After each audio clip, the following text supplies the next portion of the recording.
Well, good afternoon, everyone. My name's Gemma Van Hardren. I'm the Director of the Statistics Division, and it's a real pleasure to welcome you to the first parallel session of our Asia Pacific Statistics Week. This session is about empowering users, engaging users, investing in statistics. And the session organiser for our session, unfortunately, could not be with us today. Mr.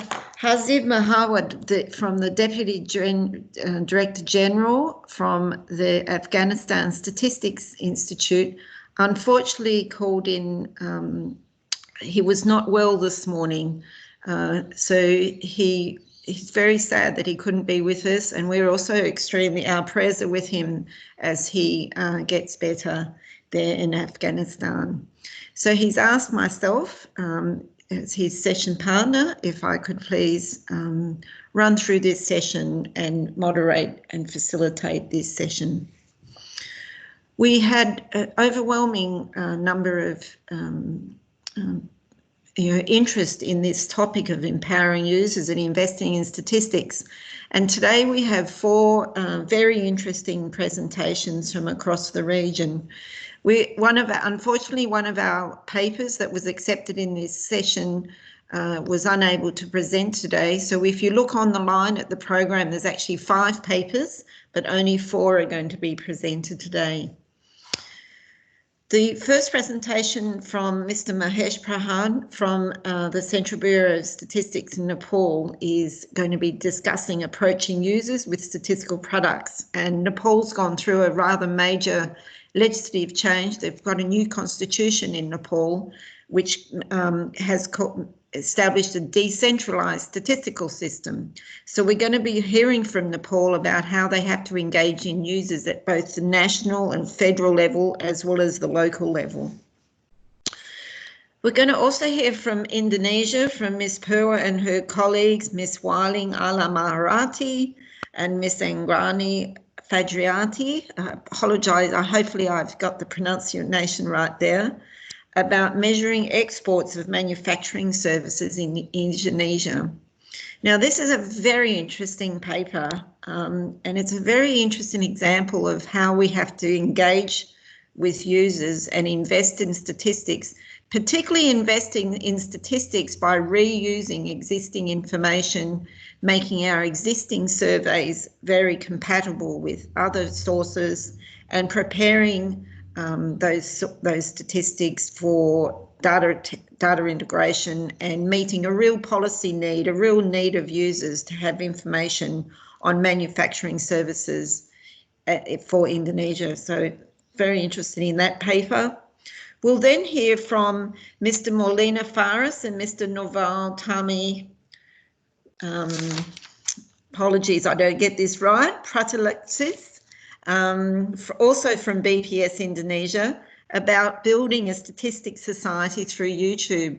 Now, Indonesia's done some wonderful work making use of YouTube, and here we're also looking at how we engage users through this very new, through this very novel, very interesting platform. Finally, we're going to hear from Ms. Gayani Babarande Garaj and Chrysantha Godami Veeranaj from the Department of Census and Statistics of Sri Lanka for a paper called Inspirational Approach Towards the Use of Official Statistics for Sustainable Development. Now, this also is a very interesting paper, and the inspirational approach that they will share with us today. I'll leave it to Ms. Gayani to share with you what the inspirational approach is.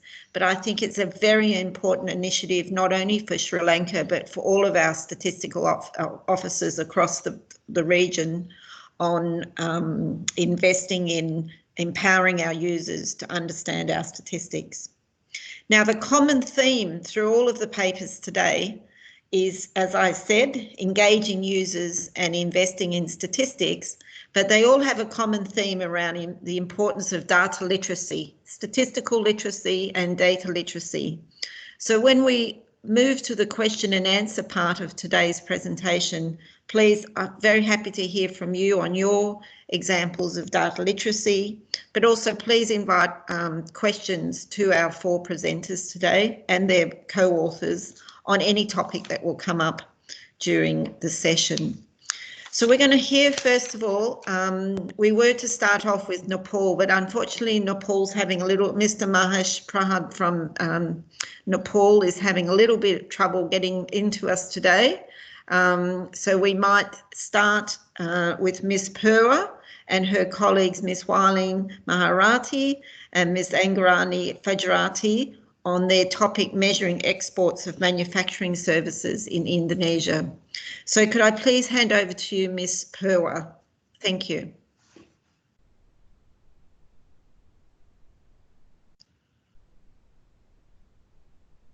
It worked.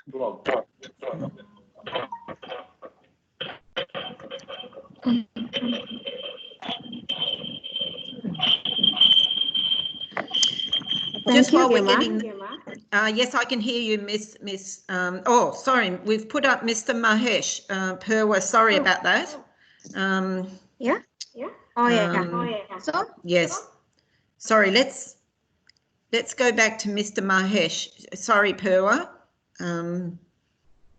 Okay. Could I also ask everybody who's online this afternoon, could you please put yourself on mute? So across the middle part of the screen, there is a little black bar that comes up, and I really please ask you to be on mute so that our presenter can present their presentation. Thank you. So Mr. Mahesh, over to you to give your presentation.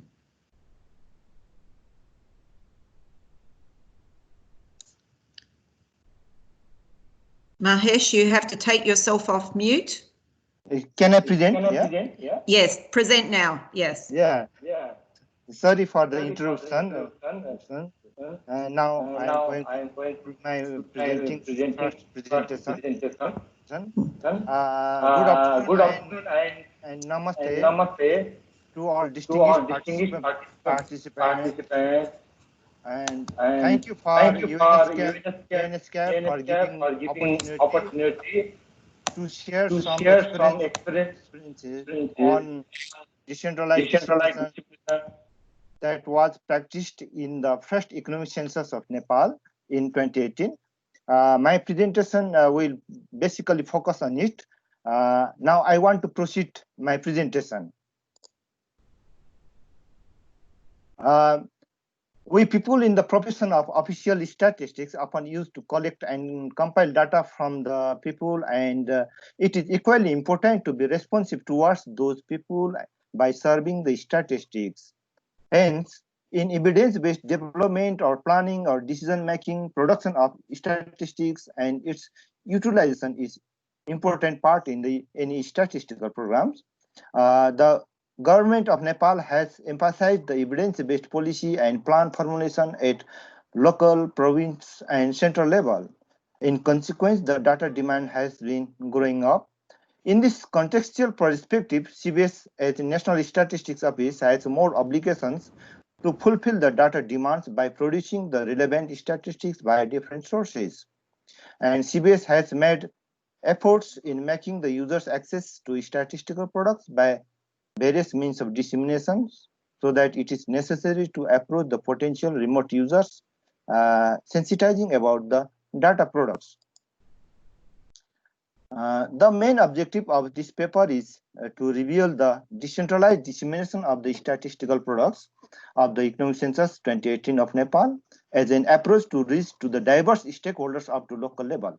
I will also briefly discuss the legal arrangements, existing dissemination practices, and I will share also the experiences of dissemination of the economic census results. The Statistics Act, regulation, official procedural guidelines, National Strategy for Development Statistics are some of the legal frameworks to execute the statistical operations. However, dissemination policy is yet to be formulated in Nepal. Now I briefly talk on the prevailing dissemination practices of CBS. Making available the data products to its users, which is termed as the dissemination, is an ultimate objective of CBS. It has been providing services of various statistical products to various ranges of users. The publication, distribution, and library section and 33 statistics offices at districts are the institutional setup for the distribution and make accessible the statistical products to its users. CBS publishes regular as well as periodical statistical products which are distributed or made accessible to users with diverse mode of disseminations. And these days, most of the publications or statistical products are made available in the CBS web portal. Now, I want to present the main theme of the paper, decentralized data dissemination of the economic census 2018 data products. CBS conducted the first national economic census in 2018 from April 14 to June 14, 2018 with the major objective of fulfilling the basic data gaps on basic economic statistics. The key aims of the census was to understand the economic composition comprised with diverse sectors of economic activities. The term decentralization in relation to the economic census has been used in the sense of in the sense for improved census governance, increased efficiency of census operation, making census publicity, data processing, and dissemination. The decentralization in the economic census was the delegation and devolution of the duties and responsibilities to the census offices or statistics offices. And in this census, decentralized publicity, decentralized data processing were also educated to have high response rates and for the timely release of the census results, respectively. Dissemination census results is the primary responsibility of the CBS, which has been realized by CBS, so that at least preliminary results with limited information were served to its users up to the local level, immediate after 2 months of completion of the enumeration. You can see the preliminary reports, 2 volumes of preliminary reports were published at that time.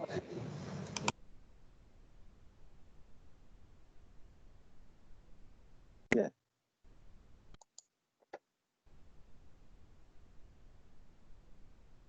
Yes, I am seeing the presentation. Yeah.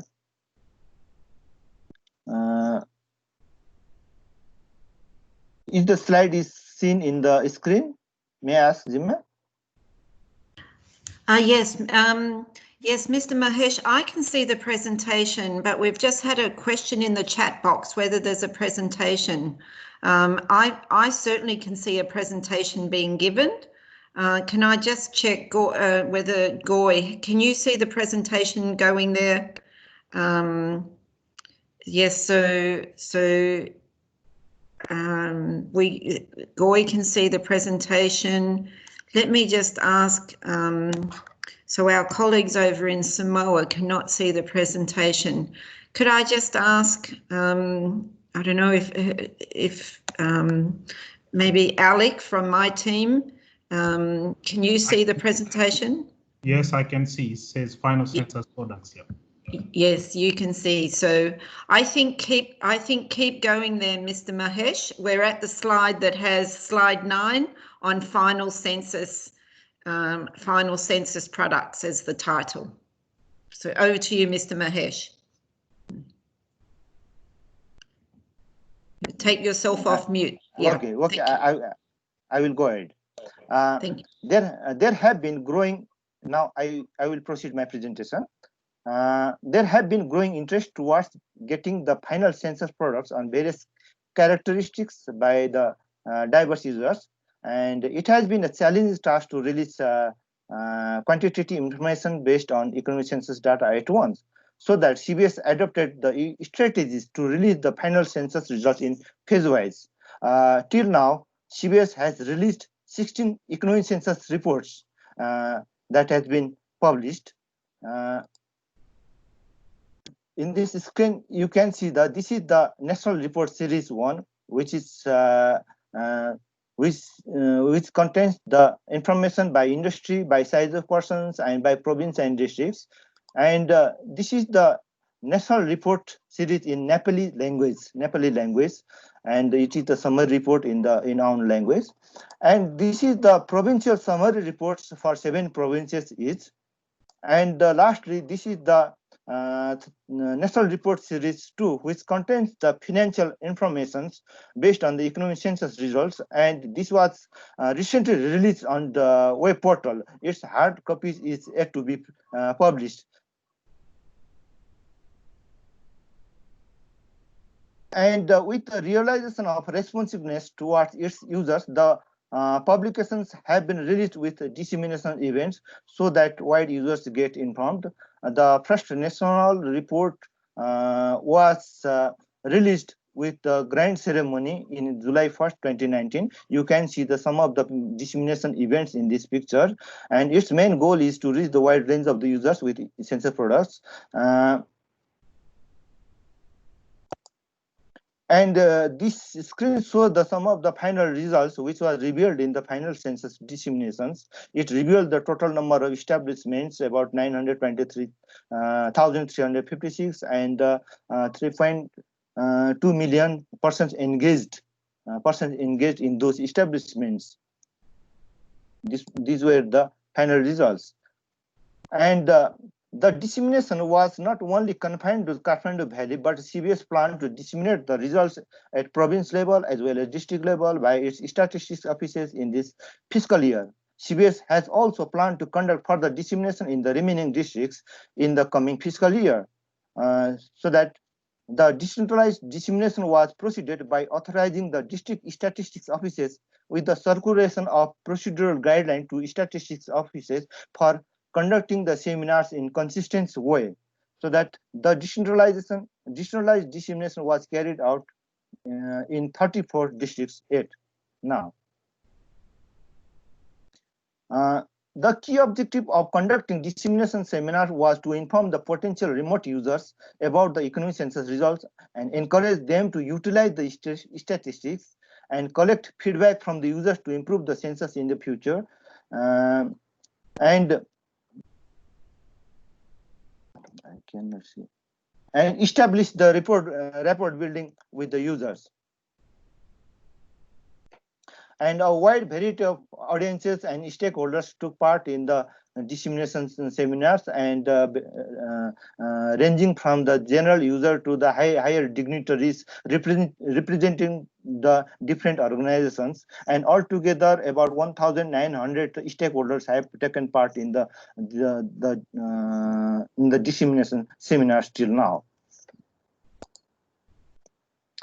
The seminars were proceeded with the 2 presentations about the economic census results. First presentation focused on the objectives, concept, methodology, utilization, importance, and major findings at the national level.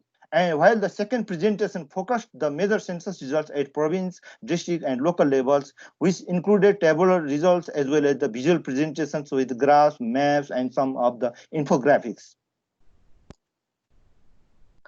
Participants' views. The views of the participants in the seminars is used to be the important aspects in the dissemination, and understanding the stakeholders' views were important aspect to develop the users-oriented statistical products. It was an appropriate forum to get to know the participants' perspectives on economic census results and other relevant issues. The dissemination seminars represented a direct face-to-face forum of producer users in establishing the communication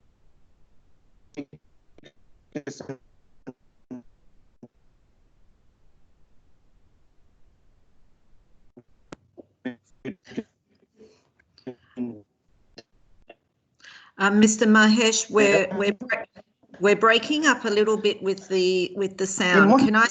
Can I suggest you turn your video off, Mr. Mahesh, to save some of the bandwidth? But keep your mute off, sorry, but turn your video off and continue now. Yes, thank you. Yeah, thank you. Thank you very much. And you've got a minute or 2 to go, please. Okay.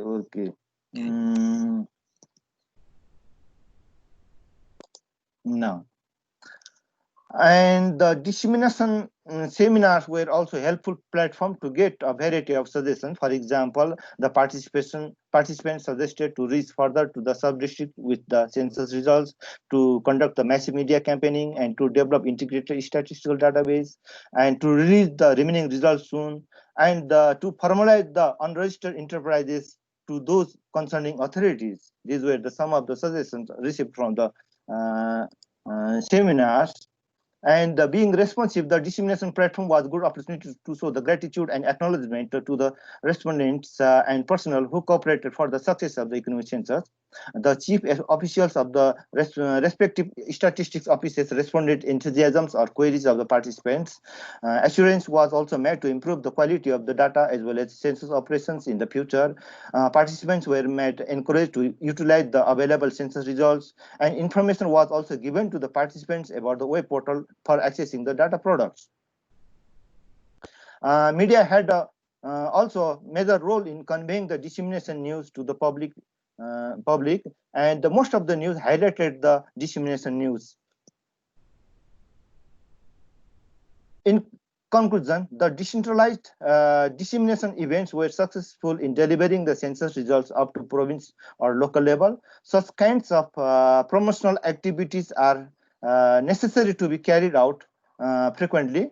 Only publishing the volume of reports, census reports, do not end the census operation, but approaching to diverse potential users with those products is equally important and only complete the census operations.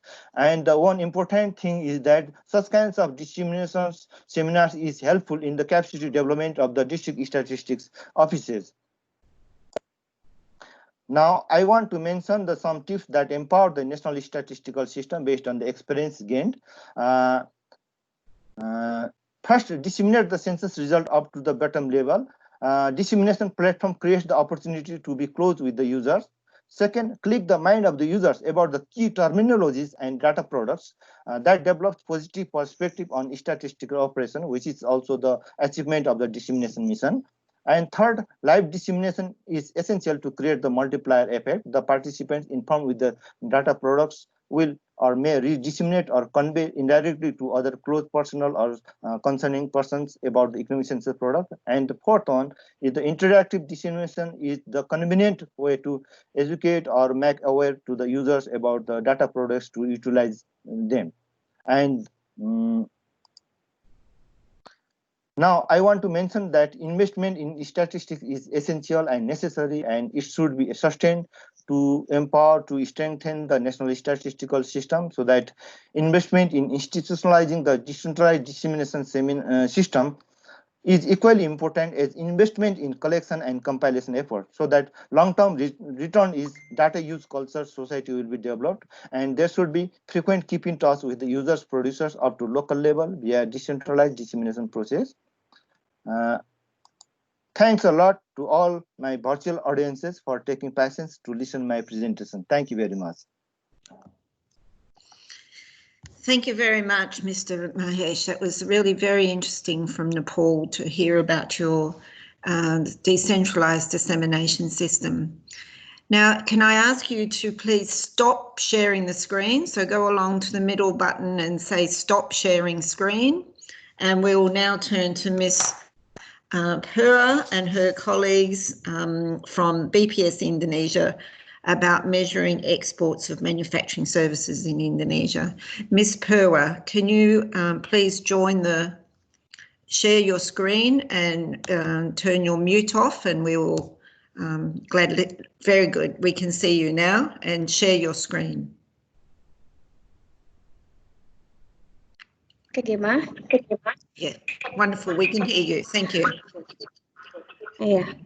Assalamualaikum warahmatullahi wabarakatuh. Hello, everyone. Good afternoon.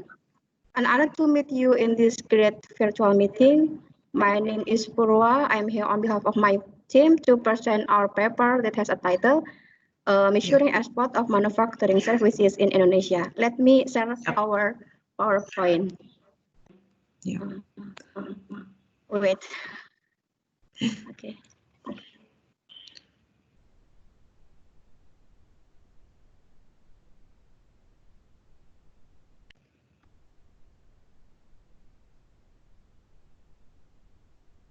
Okay. That's great. Yes, we can see your first slide. Yes. Yes, you start. Okay. Thank you. Okay. Okay, everyone. First, I will try to explain to you about manufacturing services. What is manufacturing services? Currently, many countries can participate in producing one product in other countries. Global value chains allow goods sent abroad for processing. This activity is called manufacturing services, and it has developed rapidly in many countries. According to Manual on Statistics of International Trade in Services 2010, manufacturing services on physical input owned by others includes activities such as processing, assembly, labeling, and packing that are undertaken by enterprises that do not own the goods. As illustrated in this graph, Company A, as an owner, sends the goods to transform to Company B as processor for processing, assembly, labeling, or packing, and then they send the processed goods back to Company A. Then Company B get the fee of processing goods from Company A. If their countries are different, Company B is called the exporter of manufacturing services, and Company A is called the importer of manufacturing services. But now, our paper is still limited to explain about the export of manufacturing services.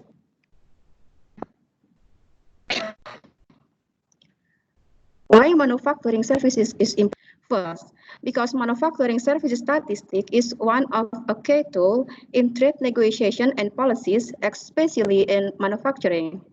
And then, manufacturing services are also crucial in the modeling of potential effect of specific trade arrangement on domestic economies variables such as production, prices, and employment.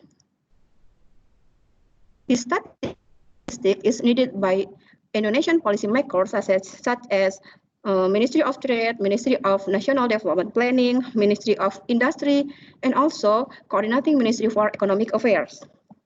The aims of this paper is to provide you an overview of how BPS collects information about the manufacturing service statistics and how to literate the data source about the importance of the data.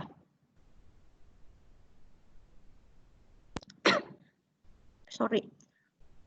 In Indonesia, actually there are two main source data for collecting information about export manufacturing services. For custom declaration, and the other is the annual manufacturing. At the first, I will try to explain about the story of how we can get the data from the export customs declaration.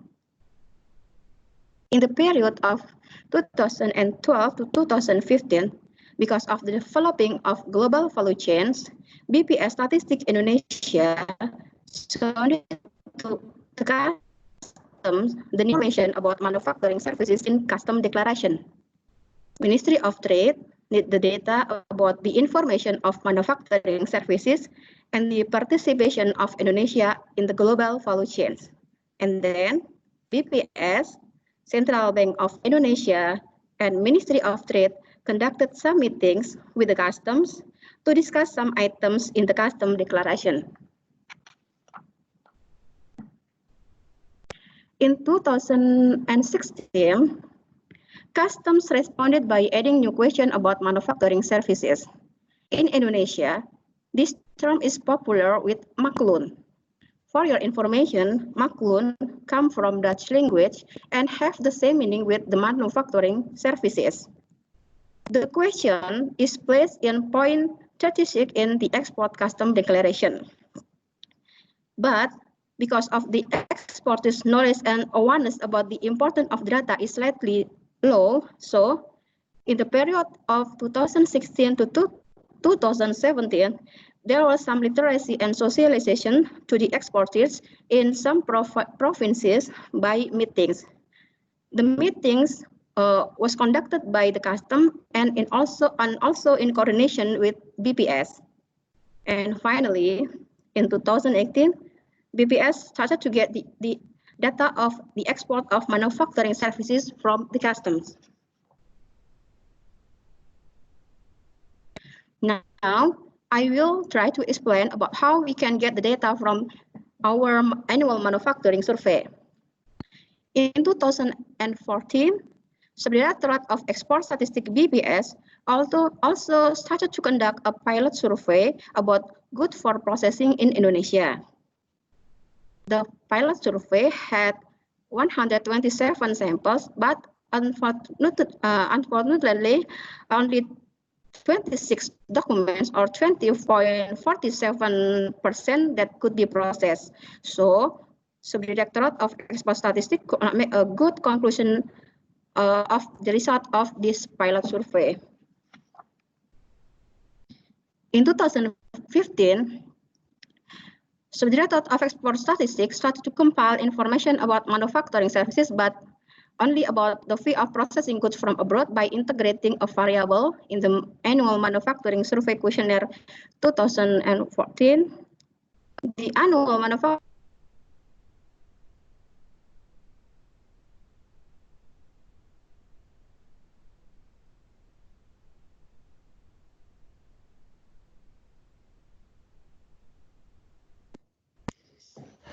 Ms. Purwa, we have lost your sound. Can you hear us still, Ms. Purwa? Yes, I can, but I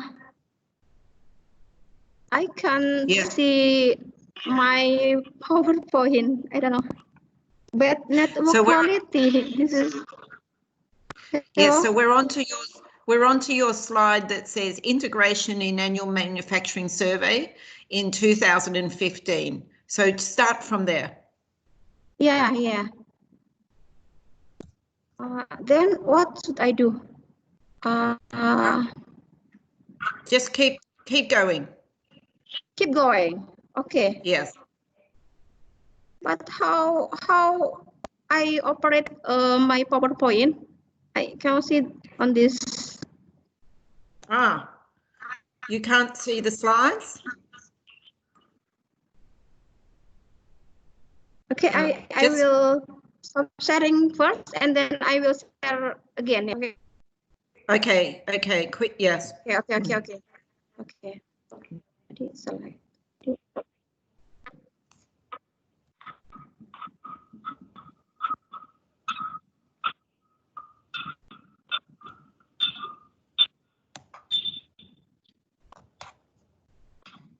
Okay. I'm sorry. No problem. You see my PowerPoint? Okay. I will continue. It's coming now. It's coming now. Okay. Yes, excellent. Yes, excellent.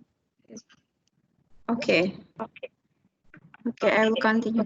In 2015,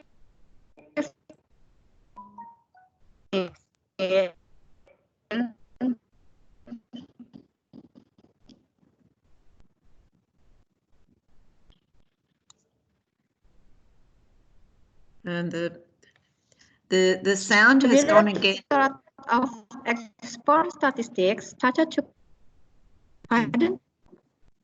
So we're now onto the slide that says the benefits of integration. Okay. Benefit of the integration. Okay. I will try to use my phone for Wi-Fi hotspot first. I think it's better. Okay. Sorry. Okay. I will continue with slide 8. Oh. Yes. Sorry. There are some benefits of integrating the variable to the existing survey. First, it reducing the cost. All manufacturing services survey cost is covered by annual manufacturing survey cost. I'm sorry. So it has feedback because you have two sounds on. Your best to just use the MS Teams.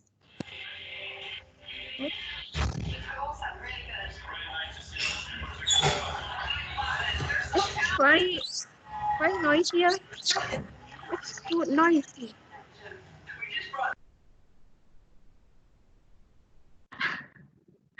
Hello. Hello, Gemma. Yes, this is good. We May can I hear you continue? again now. Yes. Yes, continue. Yes. Yeah. Okay. I'm sorry. The second benefit of integrating the variable to the existing survey is reducing respondent burden. When we conducted the pilot survey, we got many complaints from the respondent because they had so many questionnaires from BPS to be filled. And the third benefit from this integration is the response rate is better than if we were to do a spread survey. The result of the survey is available at 2014, 2015, and 2017. In 2016, there was no annual manufacturing survey because there was an economic census in Indonesia. Let's see the result of the annual manufacturing survey.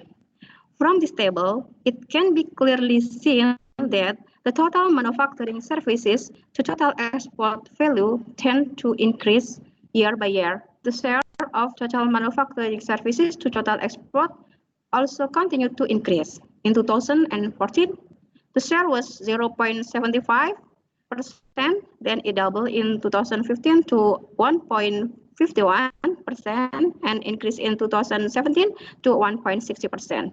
The result of the annual manufacturing survey also gives another information about the specific industries that exporting manufacturing services, such as in 2017, manufacturing services were mainly produced in the manufacture of wearing apparel, the manufacture of computer, electronic, and optical products, and the manufacture of basic metals.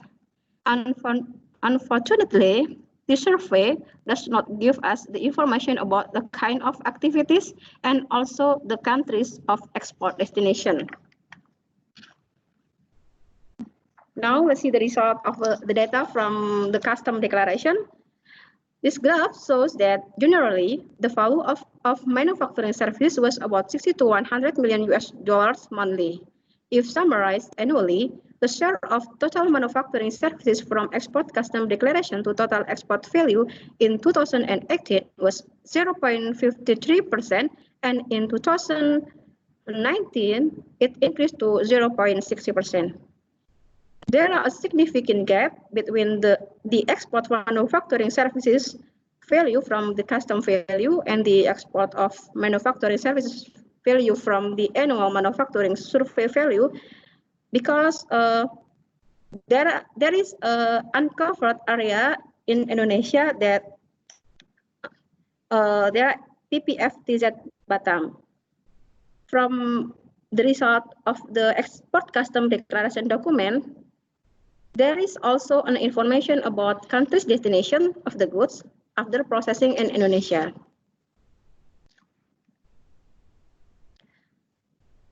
Next, there are some weaknesses of both the data sources. The annual manufacturing survey could not be broken down to country destination, and the response rate is slightly low. And the export declaration also has some weaknesses, such as the coverage and the validity. As I mentioned before, there is one area in Indonesia that is not covered because this area uses different custom declaration document that has no question about manufacturing services. The next plan, we will combine the result of the annual manufacturing survey and the result of the export custom declaration, but this still has a big challenge because there are no identity key that connect both data source. Now, we've arrived at the conclusion. From this paper, we know that by integrating a variable in the existing annual manufacturing survey, the manufacturing services fees obtained from foreign countries can be measured. From this can be known that trend in Indonesian manufacturing service export is increasing from year to year. And from this information could be indicating that Indonesian participation in global value chains is increasing. The information about manufacturing services is very useful for policymakers, especially in trade policies. So data collecting of this variable to integration variable to the existing survey have to be continued. And in the future, PPS plan to combine data from annual manufacturing survey and the export custom declaration.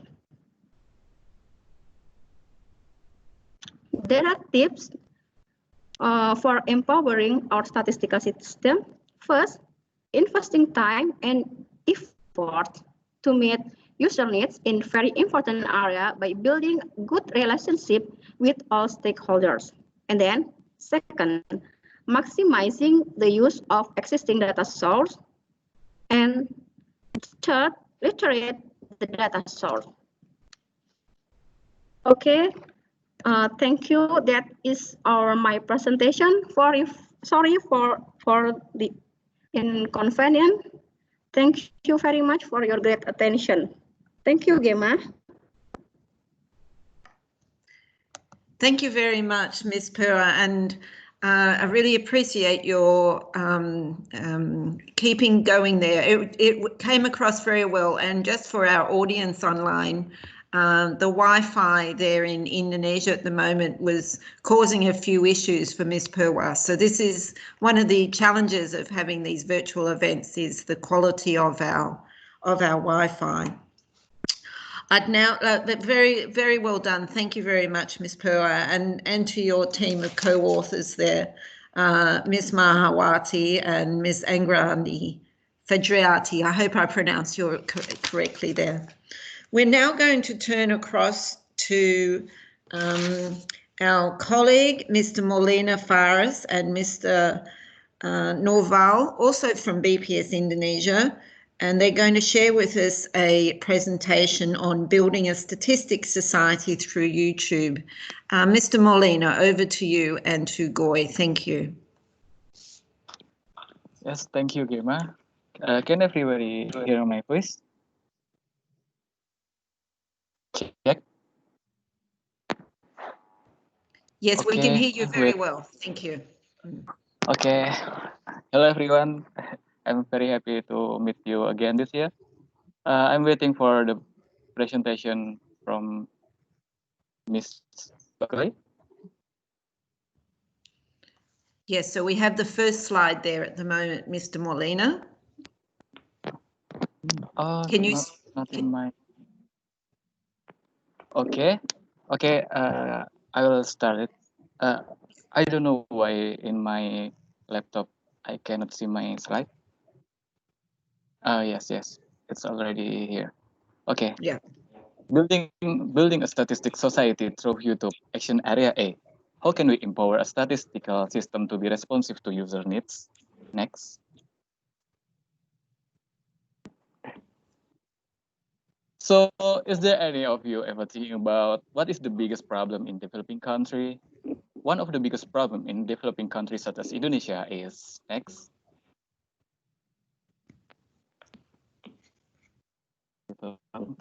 Data illiterate. Okay, thank you. Like people is just drawn in authoritarian verbal culture despite marginalized the measurable pattern of communication. Thus make it easier for the false news or hoax to spread among the society in the developing country today. People are just like very easy to believe false news, directing their opinion for certain interests like political things or maybe other bad things. It's very easy people to hate each other because of hoax. And have you ever imagined how a government makes decisions without data? Sherlock Holmes in the movie ever said that the biggest mistake of humanity is concluding something without data. So, is there any that we can do as National Statistical Office to solve this problem? The answer is yes, we have. Fairly Good in 2015 mentioned that educational institutions, Statistical Office, Statistical Association, and the media are several actors that are able to contribute to statistical literacy. Okay, next.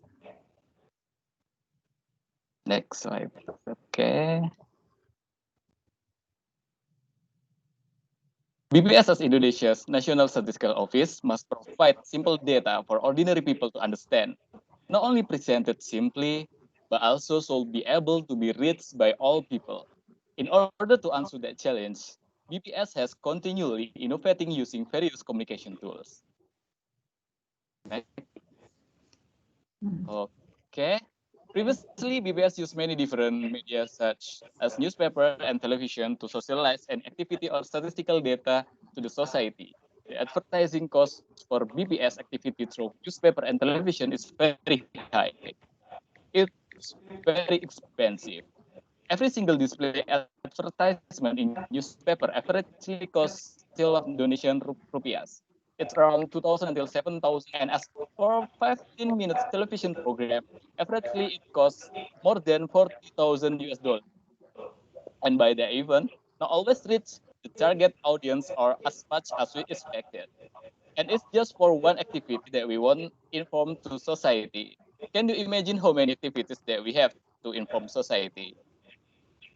Not yet. Before, can you previous the slide? We not yet finished. So okay, I will still talking. It spend a lot of time until people reach our information, and of course, it cannot reach people in some remote areas. Then internet come.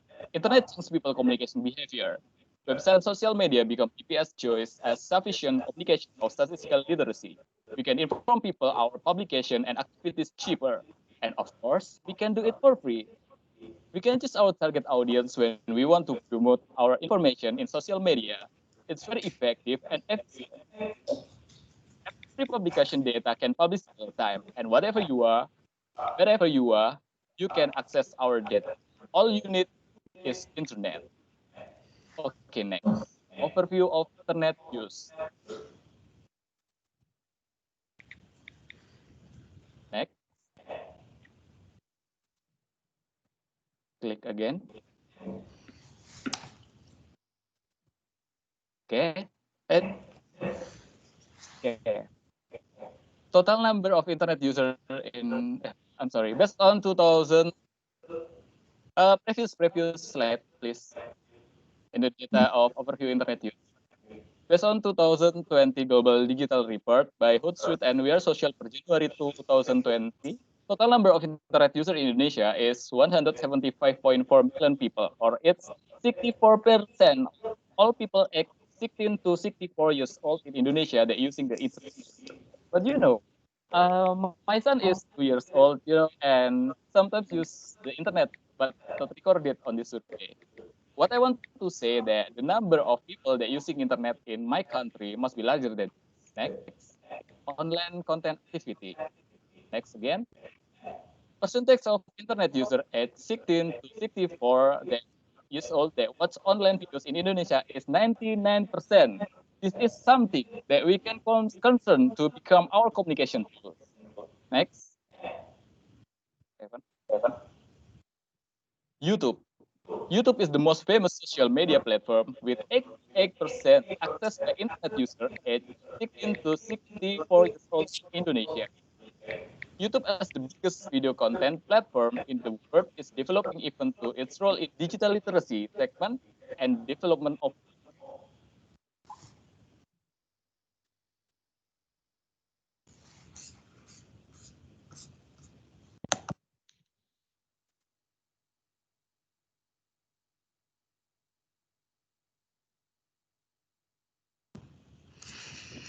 Mr. Faris, we can hear you. Can you speak again there now to test your sound? Yes, we can hear you. We can hear you now. Thank you. You're on the slide that says January 2020 online content activities. Okay, I will back there. Percentage of internet user at 16 to 64 years old that watch online videos in Indonesia is 99%. This is something that we can concern to become our communication tools. Next, slide 7. Then YouTube come. YouTube is the most famous social media platform with 88% access by internet user at 16 to 64 years old in Indonesia. YouTube is the biggest video content platform in the world. It is developing even to its role in digital literacy segment and the development of knowledge. Next, please, slide 8. YouTube as the dissemination method. BPS has created YouTube account since November 11, 2015. By now, the total of BPS Statistics official subscribers have reached more than 7,000 users. There are various approach video done by BPS in doing variety of statistic activities, activity socialization to people through YouTube. For instance, vlog, Indonesian statistic videography publication, and many other video information. The video in BPS YouTube are uploaded routinely to increase people's enthusiasm in enjoying variety of statistic information and activities. Videography content that is rapid interestingly makes the publication as enjoyable so they can easily be accepted by people. We can see the sample of our dissemination video in YouTube. Click the video, please. This is a videography that we made about Statistik Indonesia in 2018. Indonesia merupakan negara dengan jumlah penduduk terbesar keempat di dunia. Penduduk pada Juni 2017 sekitar 261,9 juta jiwa. Okay, I think we can next slide because of the time. YouTube for socialization. We using YouTube for all statistic activities such as 2020 Indonesian population census. We made music video, vlog, and many more. All province statistical office in Indonesia made different population census socialization video. I think we don't need advertising service anymore. We have creativity of our employee. And editing video skill right now is just like cooking rice skill that everyone can do it here. We can watch the video of official theme song of Indonesia population census. Please play the video. Tiba saat kita semua ambil peran serta mencatat Indonesia. Kita semua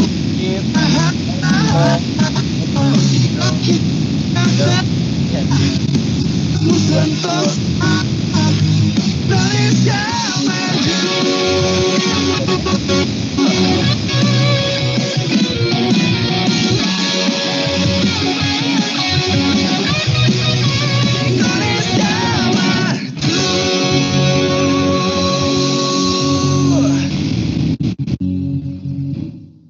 Okay, next, thank you.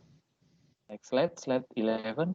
Live data release. Every beginning and in the middle of the month, BPS makes live data release on official YouTube account of BPS. The release is able to be watched real time, directly from every part of the world by accessing BPS YouTube account. This makes it easy for data user who have waited for BPS data release without having to go to BPS directly. In its beginning of the month, BPS release inflation data, and in the middle of the month, BPS release export-import data. There is also other data released during live, such as census result, village potential data collection, and so on. Next slide. Ini this is adalah social keluarga literacy about how Census to bps.go.id. participate in ESCAP Indonesian population census 2020. Next, maybe. Okay.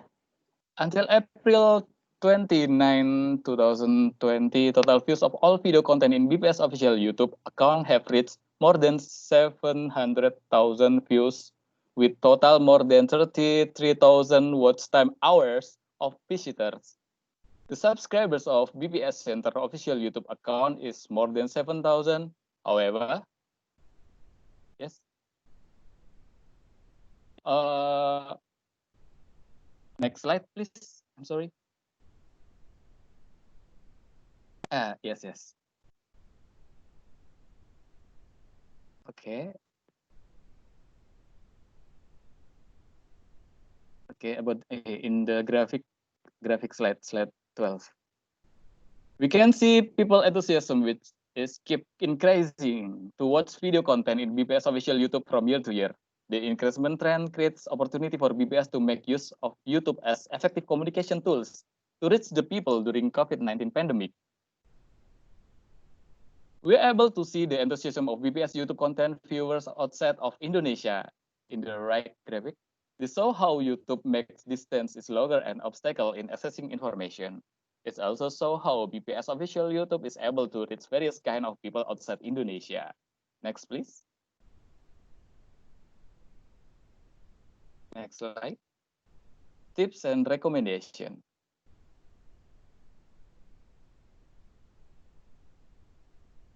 This for and recommendation for all NSO here. First, build a team. NSO need a team that focus for becoming social media admin and content creator. Secondly, continuous maintenance account and make the schedule post.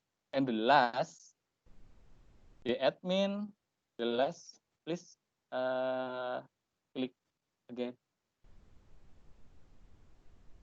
Okay, and the last, the admin must be responsive and careful. Having official social media account means the NSO must be prepared to face people directly. There will be a lot of people that give their comment in the videos. It varies from the inquiries, positive feedbacks, as well as negatives. Furthermore, the social media administrator must be responsive and, of course, careful in answering, because every answer from admins is seen by people who are accessing YouTube. It is also needed to make branding regarding what kind of official account that is going to be built. Next. That's all our presentation for today. Thank you very much, everyone. Thank you. Thank you very much. Thank you, Mr. Faris, for showing us your different uses there of the the YouTube, the various screening. Very interesting work that's going on there, and including for outreach for your population census. I'll now just turn to our last speaker. If you could stop sharing your screen, we'll now move to our last speaker, Ms. Gayani Banvaridhan-Guraj from the Department of Census and Statistics in Sri Lanka, and her co-author Krisantha Vidaranaj. I hope I've pronounced your surnames correctly there. It's wonderful to have you joining us today. And you're going to inspire us with an approach towards the use of official statistics for sustainable development. Over to you, Ms. Gayani. Thank you. Thank you, Gemma.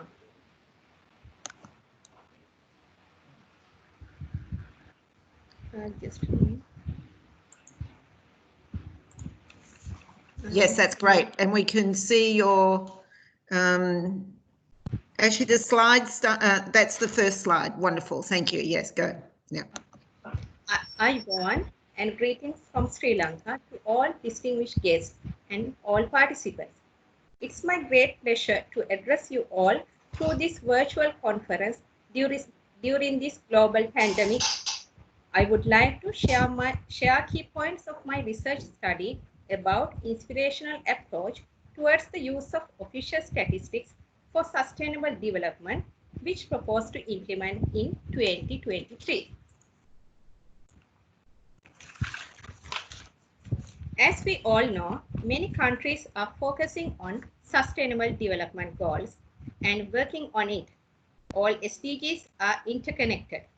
The 2030 Agenda is an action plan of people, planet, and prosperity. Therefore, all countries and all stakeholders must act collaboratively to implement this plan. To transform our world in the next 15 years, statistical systems need to be transformed as well, because statistics play a key role in achieving sustainable development goals. Let's look at how can we understand the world through data. When we do decision making, statistics are essential. For example, let's take the current global pandemic of COVID-19. Statistics not only have helped us to understand the number of people affected regionally, country-wise, and globally, but also aids us to assess the severity and mortality rates to implement evidence-based guidelines. It would be essential to predict the economic loss due to lockdown. However, to predict the economic loss and damage, data users should have some specific statistical knowledge and ability to understand and interpret the official statistics as well. Therefore, national statistical systems need to be fully capable, mandated, and empowered to introduce innovative and effective statistical products and services in order to communicate our statistical material. To identify the opportunities and threats, it requires statistical literacy on every layer of the society. DCS has taken steps to improve public interest in statistics through statistical awareness programs. Each year, DCS conducts seminars, training programs, and workshops for public officers, university students, and also journalists. DCS attempting to fill the knowledge gap of misinterpretation and misuse of official data from time to time and finding the best solution to resolve statistical illiteracy. When the Sri Lankan backbone policy is people-oriented development policy, DCS has identified that national statistical system can be empowered in order to meet urgent statistical needs by strengthening statistical literacy among people. In Sri Lanka, education is considered as a human resource investment tool for human development. And also, Sri Lanka has free education system from primary to university level. DCS has identified that it can engage more users on official statistics by introducing official statistics into the school curriculum of school-aged children and their teachers.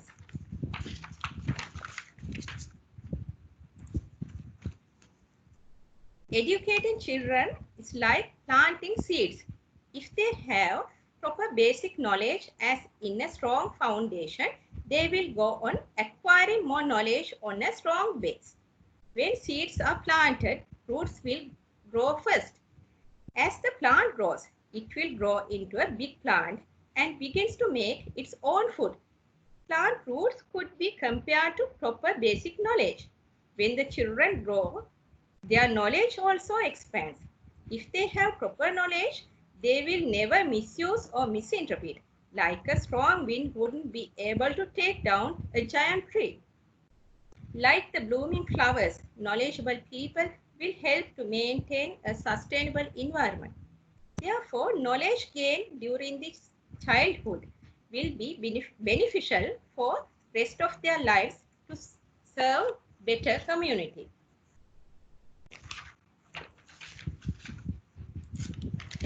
In other words, children are the future generation. After having the proper education, students will be the future policy makers. They will be the future men and women driving the economy in the country, maybe doctors or engineers, bankers, or any other worker. However, knowledge of statistics is essential in all these working areas, as well as in their simple day-to-day decision-making process. Therefore, knowledge of statistics empower and enable people to make sense of the world.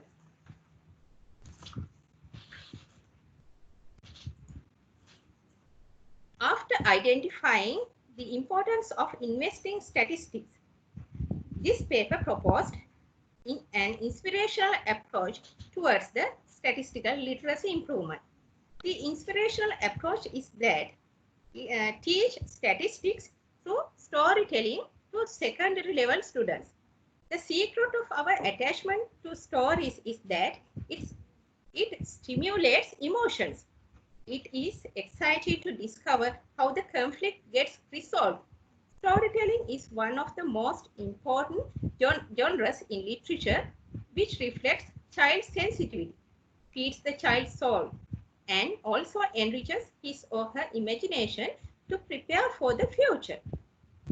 Although statistics and data do not have specific names or characters, they do have an objective or purpose. The objectives are based on a variety of topics related to statistics. In stories, understanding the character is vital to understanding the reason he or she acts or thinks in a certain way. Similarly, statistics, the purpose has to be defined clearly for the students to know the goal of the study.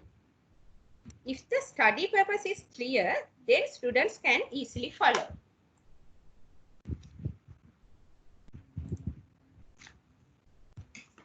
When we look at more deeply on education system in Sri Lanka, we can notice that modern education system has possessed a self-directed education system which is blend of global trends as well as ancient heritage.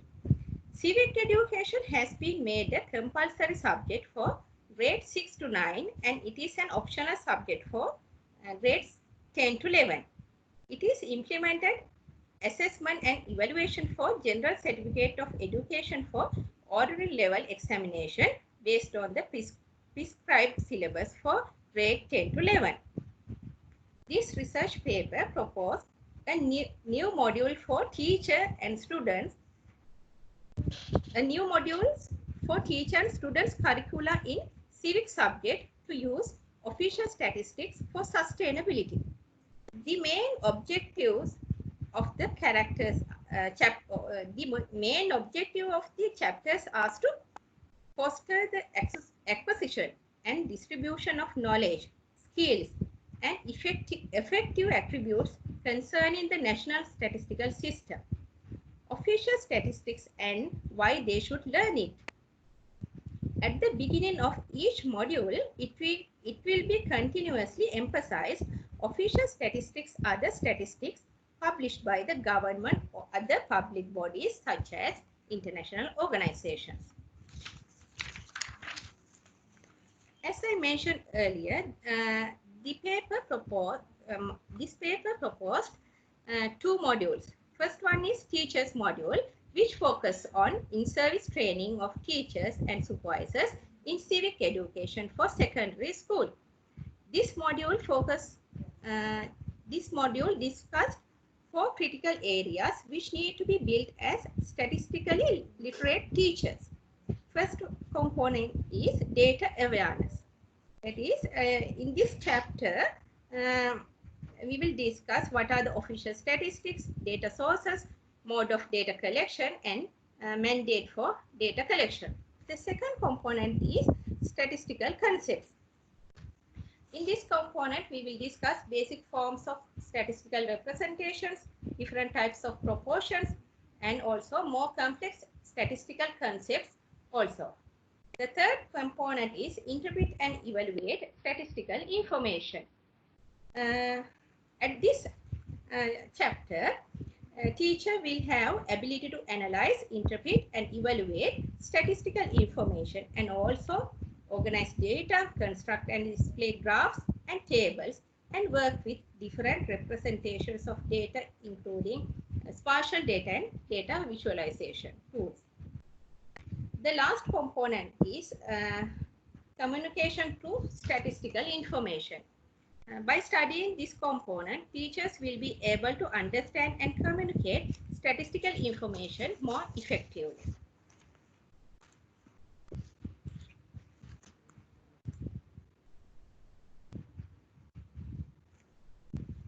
The second proposed module is student module, which is designed to motivate students to learn statistics and understand the necessity of learning statistics using an actual problem in real world. At grade 6, students students are motivated to find the data sources, details about the indicator and its standard interpretation. At grade 7, module will focus to identify data sources and collection of primary and secondary data, and also mode of data collection. At grade 8, student will be able to identify what are the sectors in economy, data needs of the country, and also bias data. From grade 9 to 11, students will be able to learn National Statistical System and its role, and finally, spatial data representation also. At each module, students will learn practical examples or success, failures, stories to understand the value of evidence-based decision making. In each module, students will learn the way of using timely, reliable, and accurate statistics. Now I reached the end of this presentation. Aim of this study is to propose a new module for school curricula in order to improve statistical literacy. Investing public interest in statistics is like planting the seeds of our ongoing relevance and viability as the National Statistical Organization. By adding a new module about the official statistics to the syllabus of civic education, will help students to develop the skills they need to succeed in the novel knowledge-based economy. Furthermore, students are the future users of statistics, and they will be the respondents of future census and surveys. Improved statistical literacy will lead to engaging more users for official statistics and finally increase the reliability of official statistics and also DCS primary data by reducing the non-response rate of census and surveys conducted by DCS. Before wind up my presentation, I would like to take this opportunity to thank those who helped me to be here today.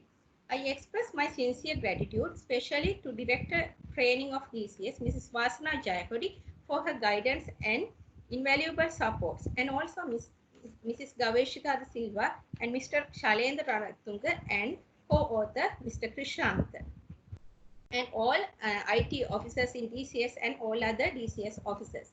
Finally, thank you for ESCAP team giving this opportunity to me. I would like to invite all of you to visit beautiful country, Sri Lanka, and experience Sri Lankan hospitality. Thank you.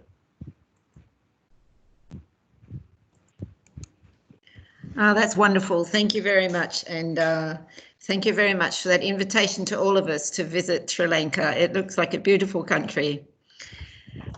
Well, that audience, that's thank you everybody. That comes to the end of our 4 presentations, and I let the presentations go a bit longer than we had it assigned to 10 minutes because they're all very interesting and gave us lots of very good tips for how to engage our users and also how do we invest in statistics.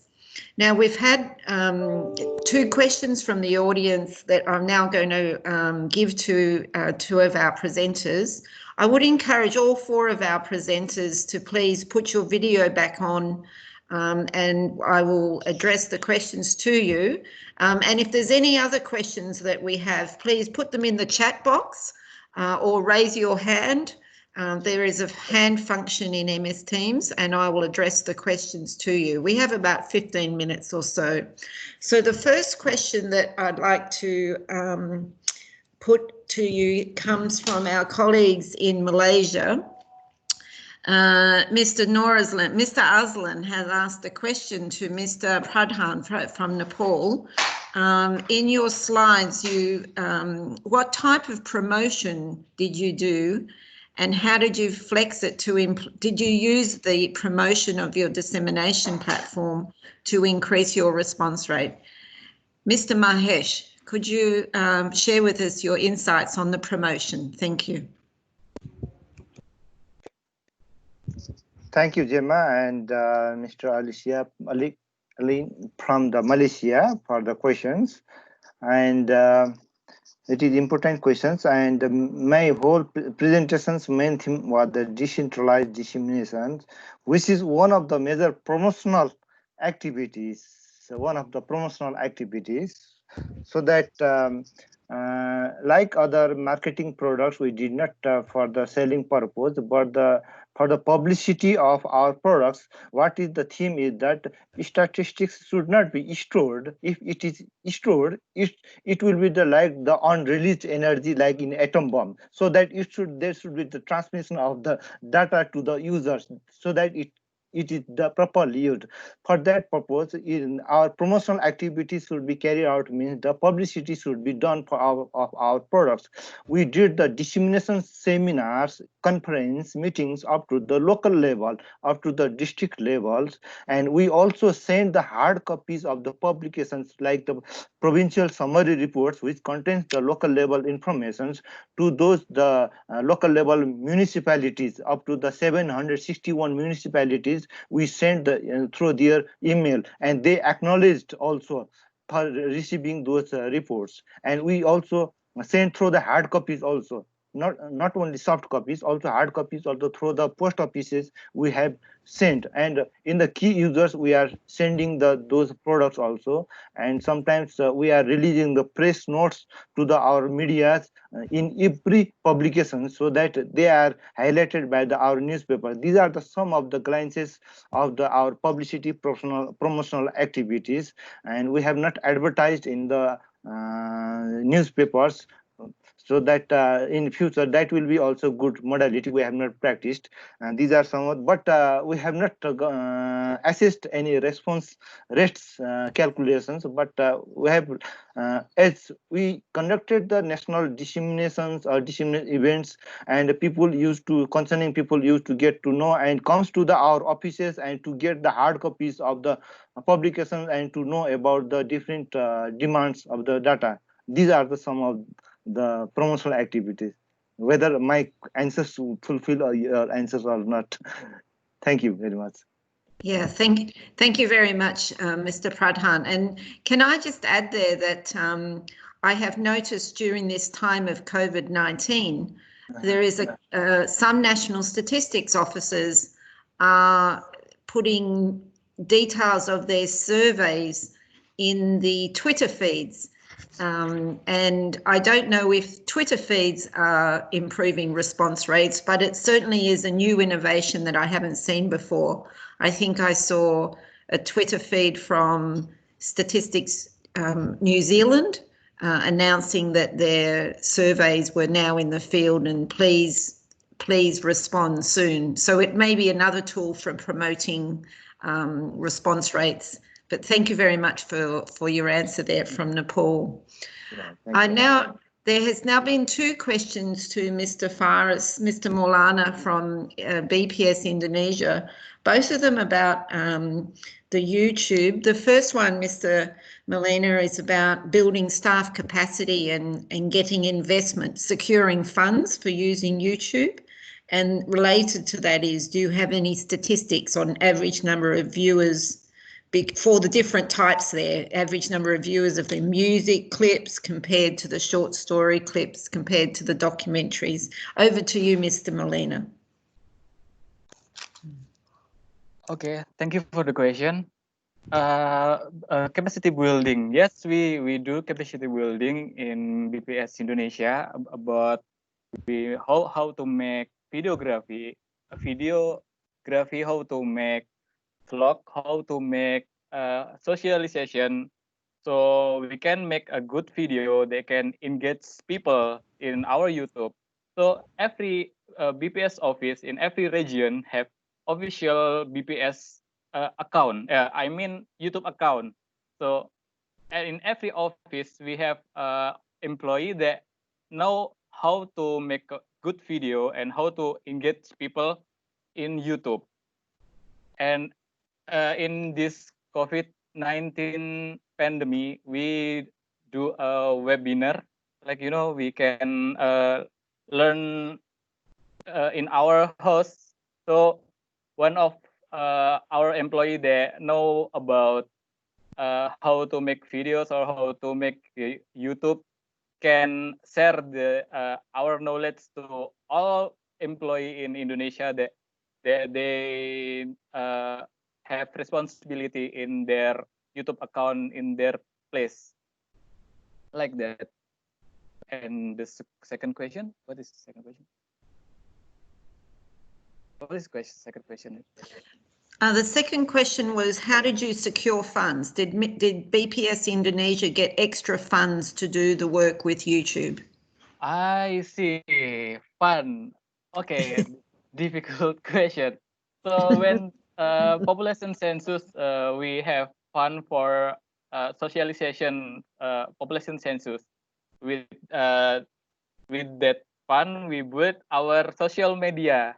So that it's not a special fund for social media, but in the some activities like some big activities like population census or economic census, we have fund for socialization, and we build our social media and YouTube with that fund. That's maybe. Yes. That's a very good response there, Mr. Faris, and I'd just like to repeat it for the benefit of everyone online there, is that often statistics organisations, national statistics organisations, get an investment from the government to undertake their population census or maybe their agricultural census. And here we have an example of Indonesia using funds for their population census to build their YouTube channel and their outreach, and it can now be used for all types of statistics, not just for census statistics.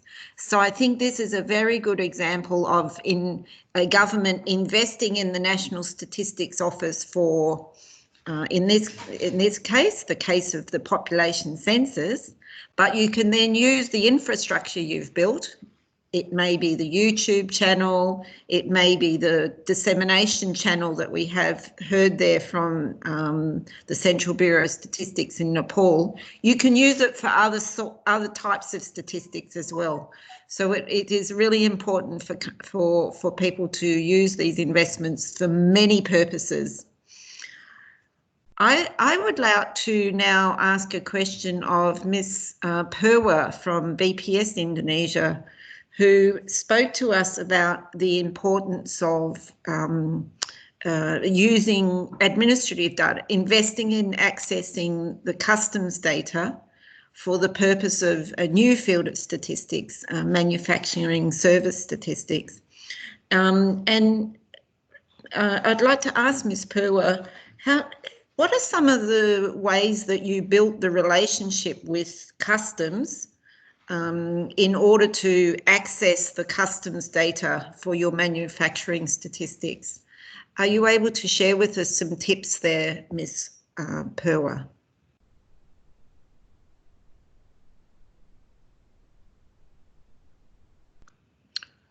Are you still on mute, Ms. Purwa? Oh, yeah. Yeah. Sorry. Thank you, Gemma, for the question. Actually, we have a very good relationship with the Customs of Indonesia, the Directorate General of Customs and Excise. First, we have such an MOU, Memorandum of Understanding about data exchange, and then we also have a routine meeting and discussion every monthly with customs and Central Bank of Indonesia. Especially in my division, Subdirectorate of Export Statistics, we have a monthly routine meeting before we release our data. And then if we face some problem or any problem, we will directly contact them and they will feedback fastly. They will give the feedback fast. I think that's all. This is because we always try to explain to them that their data is very important for our country. Thank you, Gemma. Thank you very much. And similarly, maybe I'll ask our colleagues from Sri Lanka, Ms. Gayani, investing in the users in the curriculum, the school curriculum system. How have you, is there any lessons you can share with how you've engaged the users in the school curriculum system to inspire them to adopt your strategy? You mean in official statistic or any other? So you're proposing a strategy here of building the literacy of school children and teachers, and I'm just wondering if you've had to engage in the education department or Ministry of Education, or any tips you have for engaging in users in the school system. Actually, for the advanced level students, we have already introduced the curriculum about national accounting, but now they have the syllabus in advanced level students. Students are learning about national accounting, some part of it, not all the, national accounting related to economy, subject of economy. And also I am talking about the secondary level students, because I thought that the if they selected in advanced level students, only commerce stream students will have chance to learn this official statistic. But I am touching the secondary level students. That means then everyone should have chance to learn this official statistic at their childhood. And also education ministry in Sri Lanka normally change this syllabus once in 8 years. So next change will be done on 2023. Therefore, now we are going to now we are doing discussion with the Ministry of Education to add this module to implement in 2023. Wonderful. Thank you very much. I think that's really good lessons to learn across the region. Thank you very much there. We also have a new question from Mr. Arti to Mr. Mahesh in Nepal. Any special strategy that you use to engage with users before you ran your economic census? So any engagement strategy before you ran your economic census? Mr. Mahesh, over to you. Thank you for the. Can you hear? Yeah. Yes. Yes. Thank you. Yeah. Thank you for the questions about whether any special strategies to be engaged for the users or not. Yeah, we conducted the first economic census, and in this census we had engaged some of the users in the technical committee meetings about assessing the data demands, and we had sent the data demands to the different ministries and planning commissions, and they sent business organizations and universities also. In this way we had engaged, and in the future also a massive engagement will be done, and this strategy will be engaging the users will be followed. And next question. Yeah, hello. Yes, next question there. Any variables collected? Are you releasing anything to the public? Yes, most of the variables we have been releasing, but the some of the variables which is in doubtful in its quality, and we are not releasing those kinds of results. Otherwise, most of the results we are variables we have released till now, and till now we have released in the National Report Series 2 we released about financial information, and in the fourth volume we are releasing the about the capital information from the economic census, so that most of the information we are releasing. Thank you. Wonderful. Yeah. Thank you very much, Mr. Mahesh. I'm conscious that we've got 1 minute to go, and I might make a summary, but if there is any other questions that anyone in the audience has, please put them in the meeting chat, and we will endeavour to send you an answer in the next 30 minutes. So in summary, we've heard 4 very good presentations today. All of them were focused on empowering the National Statistical System, investing in statistics and engaging in users. And we've heard of a variety of users here. We've heard of the users of economic statistics in the case of Indonesia and in the case of Nepal. We've heard engaging users that are very active on social media platforms like YouTube from Indonesia. And then we've heard of the users in Sri Lanka, the school children and the teachers who actually are users of our statistics, but the benefit of reaching out to students is that they then can become users when they're throughout their careers. And as we heard from Ms. Gayani, this could lead to more higher quality statistics and more demand for statistics if they're literate from an early age of the importance of official statistics.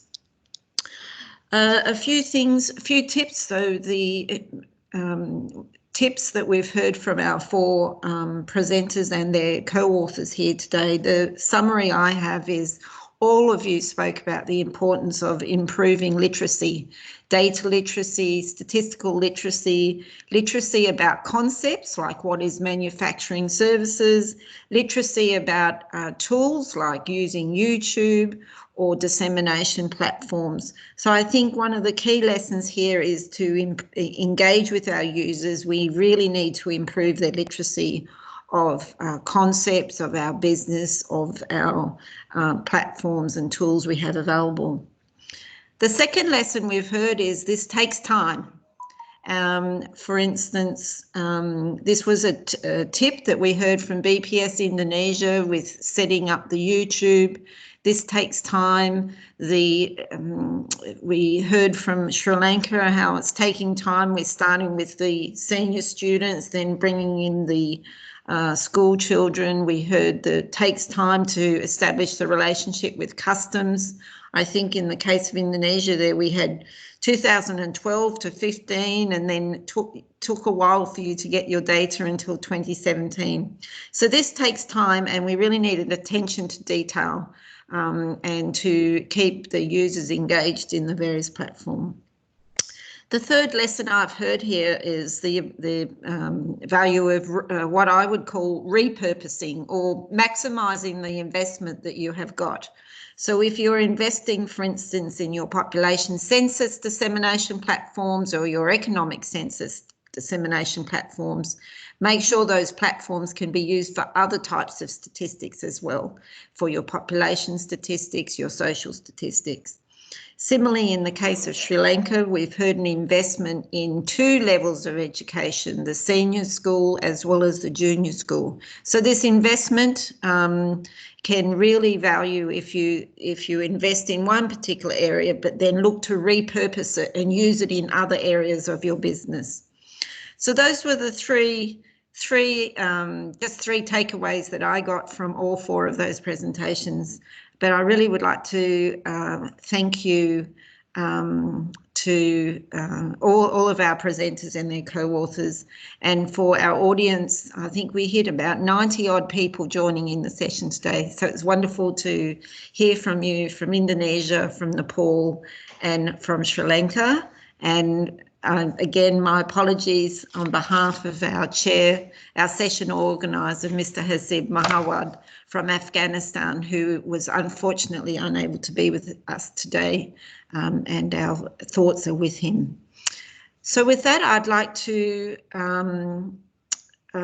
just have somebody has just asked we could provide a link for the BPS census song. So Mr. Faris, if you're able to provide a link in the meeting chat to the BPS Indonesia census song, we would appreciate that.